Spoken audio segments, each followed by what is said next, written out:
It almost goes without saying that we are deeply honored today to have two American presidents in our attendance. The anticipation and excitement on our campus has been at a heightened level ever since we made the announcement that both of these distinguished statesmen would be joining us.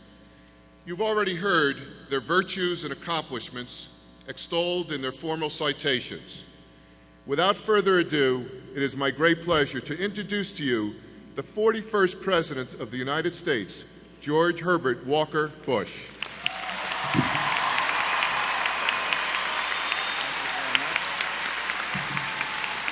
Thank you. Thank you, President Cowen. Now, sit down there, you guys.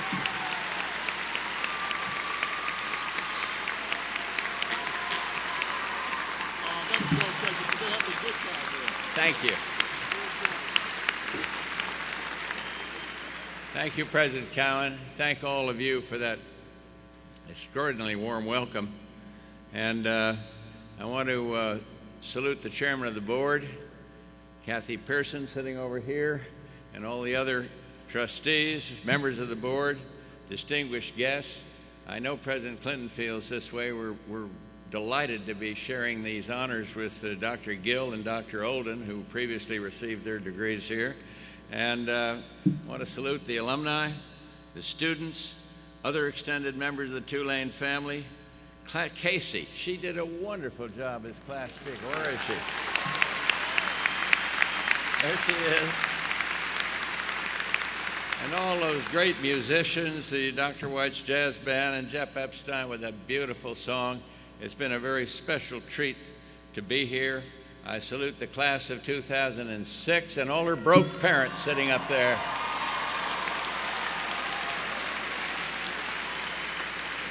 We're a week late for Jazz Festival, but let me start by saying I wouldn't have dreamed of coming here today without the best saxophone player ever to occupy the Oval Office.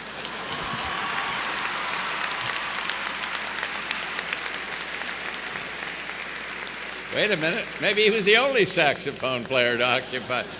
But it's been a joy working with him on this Bush-Clinton-Katrina fund.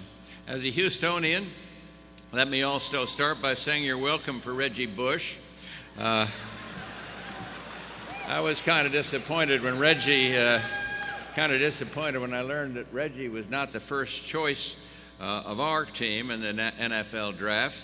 After all, do you think anyone in Houston was much more excited to hear, touchdown Bush, Bush is unbelievable, Reggie is really good, Bush for president? You know, now it won't happen. No, it's an honor to be asked to share a few thoughts at what is certainly a meaningful time in the history of Tulane. It's customary for a graduation speaker to come and impart words of wisdom. I remember Socrates went around giving words of wisdom, and they poisoned him, so I'm not going to do that. But I find that it's great being here, and I've looked forward to this enormously. It is each of you assembled here that has inspired me. Dr. Owen put it very well. Inspired me, our nation, indeed our world, for its determination, like that shown by President Cowen and the board, to carry forward with the school year, and the determination of the faculty and each of you to return to Tulane under extraordinary circumstances. That is real inspiration for a graduation. And each of you here has your own story to tell, the days the water came, in the days of profound hardship that followed. Hurricane Katrina left in its wake a path of devastation, biblical in proportion. And we struggled at first to come to terms with the unimaginable reality. How can you repair a shattered home if you can't find the pieces? Where can you go when the sea swallows the land? And that's what makes the leadership of this university, President Cowen and the trustees and everybody else, that refused to yield to despair, so inspiring. The floodwaters may have breached the levees that surrounded this city.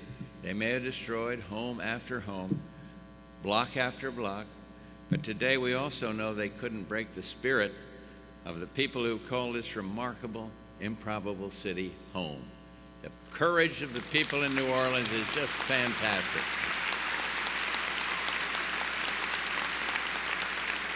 And that includes the Tulane students, even before Katrina made landfall.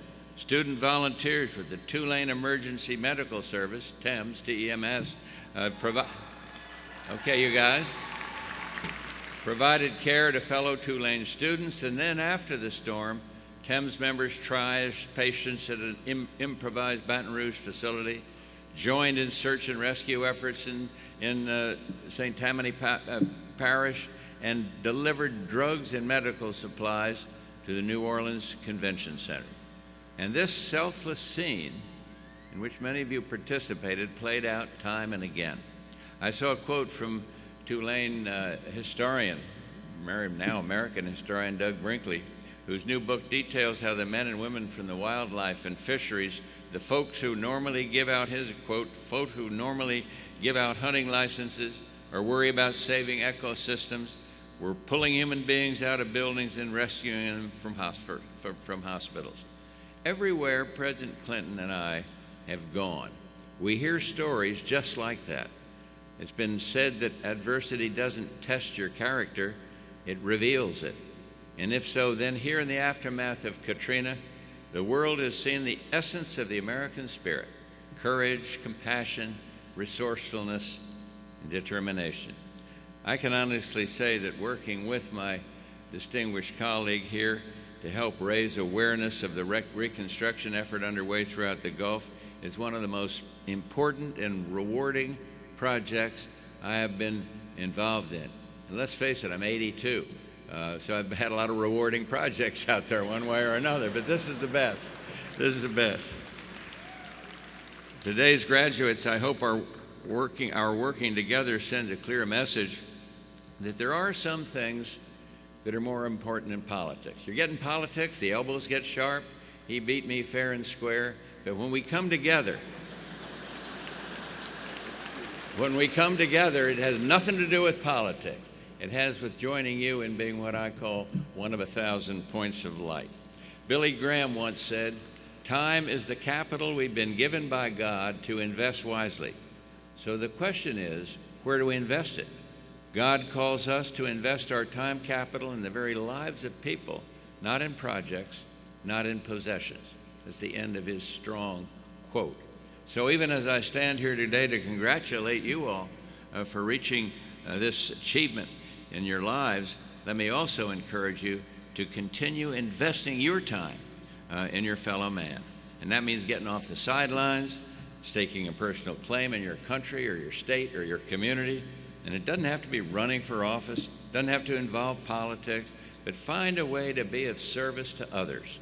And though I've had a challenging, diversified, wonderful life, I got more out of a kick of being one of the founders of the Midland, Texas YMCA in 1952 than almost anything else I did, because we did something positive. We didn't change the world, just a tiny, small corner of it. But we helped a lot of great kids by doing it. A lot of people out there like to talk about the cynical times in which we live. But as I look around this room and bask in the warmth of your welcome, I still believe there are people out there who care, who are willing to open their hearts to the pain and the need around them, and do the hard work that makes a positive difference in our world. I still believe there are people out there who seek a higher purpose to serve with their lives during our time together on this earth. And when I look at what happened along the Gulf Coast, I still believe in heroes. When I look at our world, the good I see far outweighs the bad, which maybe explains why I'm a real optimist about the future that you all will be facing. Let me put it this way. Back during my Navy days, World War II, Navy pilots had a saying, to describe a cloudless, perfect flying day. It says, ceiling and visibility unlimited. CAVU. I made a plaque up and I put it in our house in Maine. Barbara said, "What's that doing?" I said, "Never mind, that's a plaque I'm putting on here. It reminds me of something very important. Ceiling and visibility unlimited." And that's what you wanted to hear when you were climbing into your plane and preparing for the mission ahead, that the skies were clear. So such is my wish for each of you as you prepare to leave Tulane to tackle the challenges of life ahead. I wish all your days will be blessed with ceiling and visibility unlimited. Lord knows I'll be pulling for you, so get out there and make us all proud. Thank you very, very much.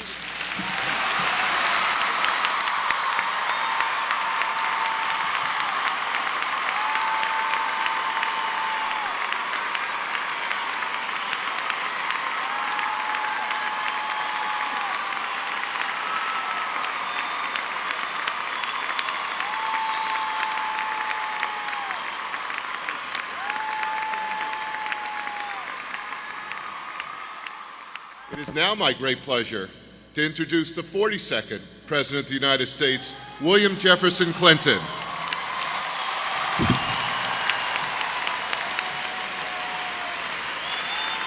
Thank you very much. Thank you. Thank you very much. Thank you.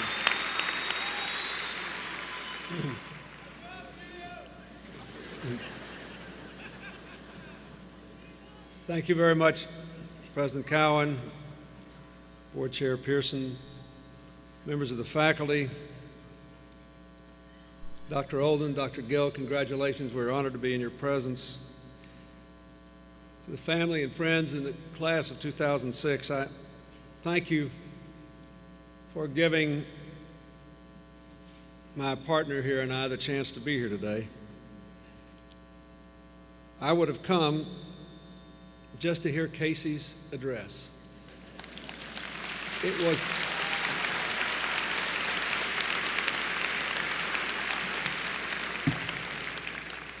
I fell in love with New Orleans before she was born.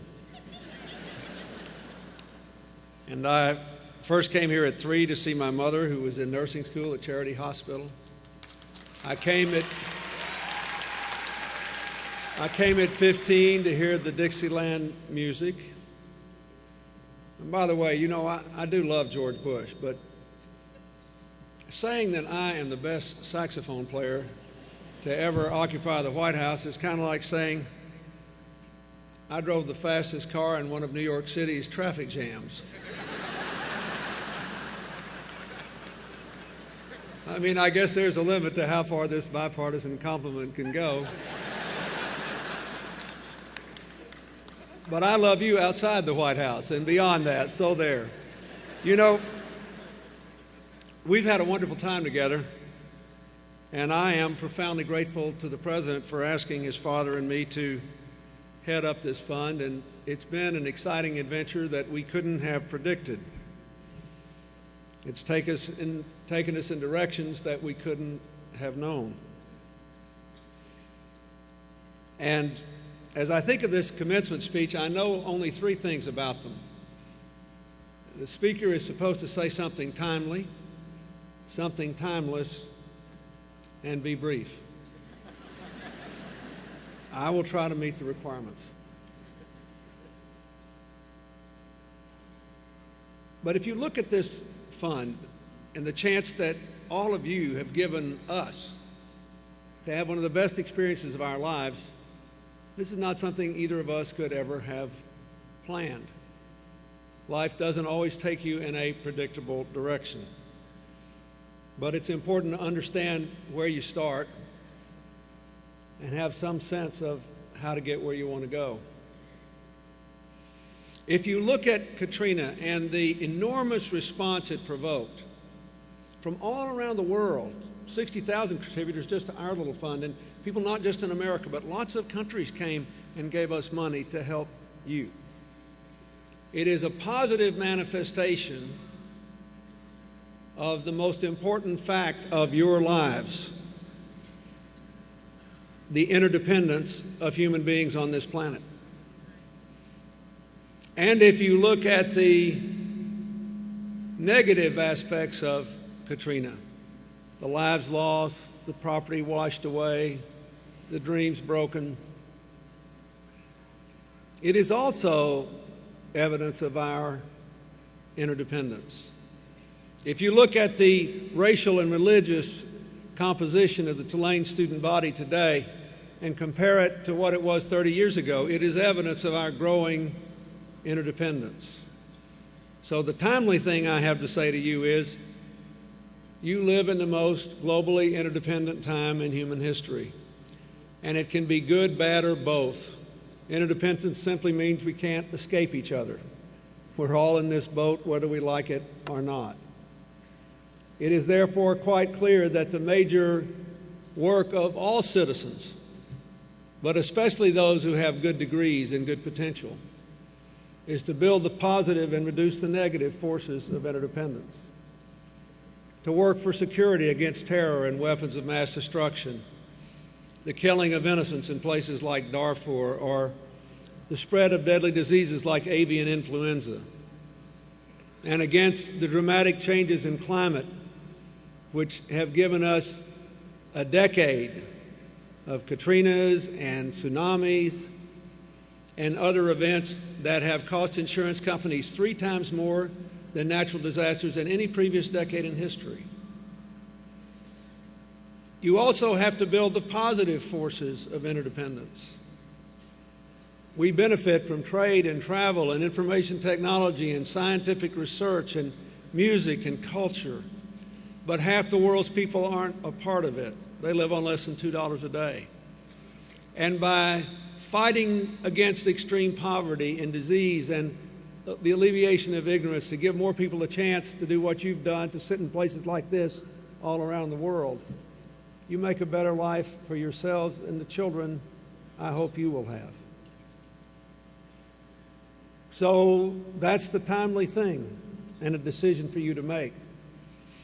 And as President Bush said, a lot of these decisions about building a more interdependent, integrated world where you have shared benefits and responsibilities and values has to be done by government, but an enormous amount can be done by people as private citizens.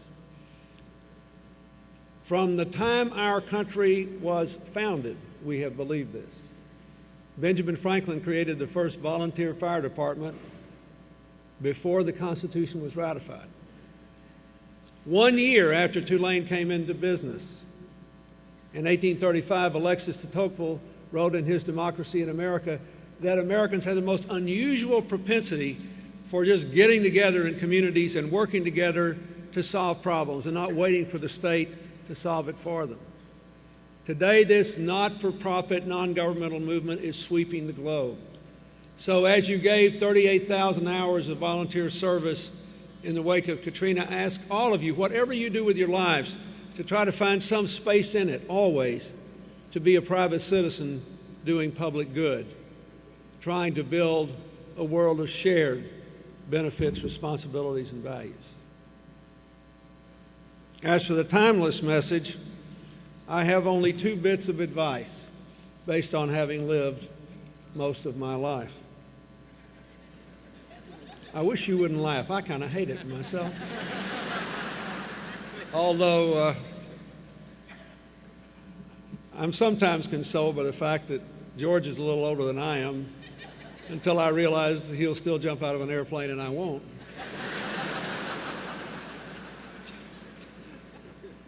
But I want to tell you 2 things seriously that I have learned from a long life. You will be happier if you cultivate what one theologian has called the discipline of gratitude. To your family, your teachers, to those whose service makes your lives better, who are often overlooked, to people who clean your streets and maintain your buildings and serve your food in restaurants. Being grateful in a constant way reminds us that no matter how bad things are, there are a lot of people who are profoundly worse off, and it gives us the courage to go on. My second piece of advice is to dream your dreams and try to live them. For life's largest disappointments are not rooted in failures or mistakes. Anybody who's lived long enough has made a fair share of both. The greatest disappointments are in the absence of passionate commitment and effort, the sense of not having tried. You may not end up exactly where you want to go in life, but following your stars will guarantee you a marvelous journey, and it will enable you to begin again. When I think of all you in this great city I have loved all my life have endured, I'm reminded of a phrase that Ernest Hemingway made famous. Life breaks everyone, and afterward, many are strong at the broken places. The invocation today was a Dixieland rendition of Just a Closer Walk with Thee. It was breathtakingly beautiful. And it was done just the way Dixieland bands have done it forever in New Orleans. In a low, grieving, moaning, beautiful dirge. And then at the end of a funeral service, a new beginning in fast, happy Dixieland rhythm. Life's like that. It is always about new beginnings. I wish you many. God bless you.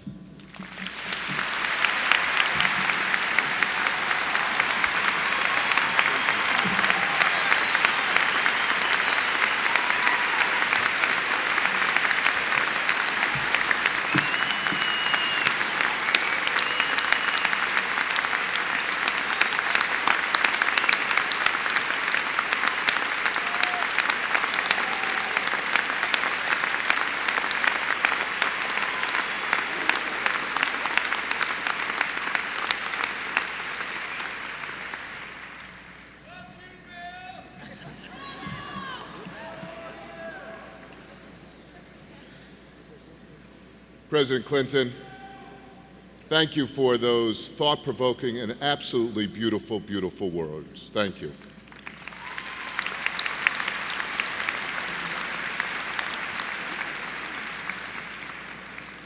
I have now run out of presidents to introduce. However, I would say this.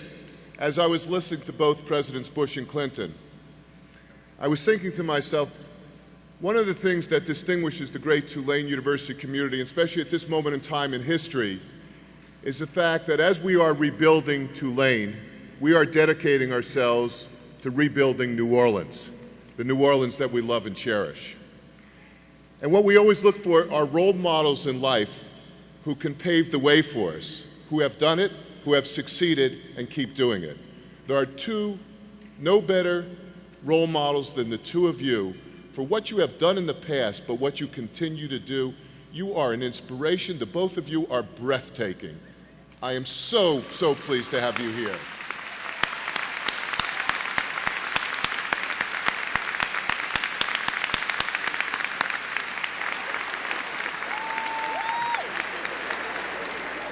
You know, in a few